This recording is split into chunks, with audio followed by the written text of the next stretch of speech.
What if you committed the perfect murder, but your own brain became your executioner?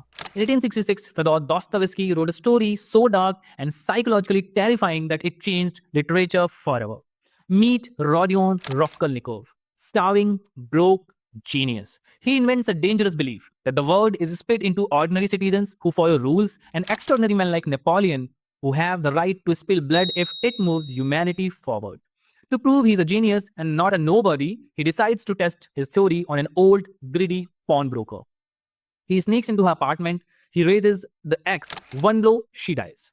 But just as he's reaching for the money, the door opens. It's the pawnbroker's gentle, innocent sister. She saw everything. In a blind panic, he slaughters her too. In 10 seconds, his grand philosophical theory didn't turn him into a god, it turned him into a bloody butcher. Now comes the real nightmare. He hides the loot under a rock. He never spends a single coin. He burns with fever. Every knocking sound on his door feels like the police. And then Detective Porphyry steps in. Porphyry knows he did it, but he doesn't arrest him because he lacked evidence.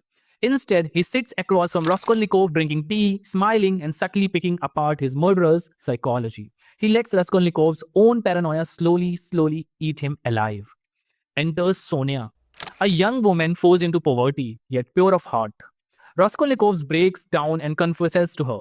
She doesn't judge him. She hands him a wooden cross and whispers, "Go to the crossroads, kiss the earth you defiled, and confess." Raskolnikov turns himself in and is sent to prison to Siberia.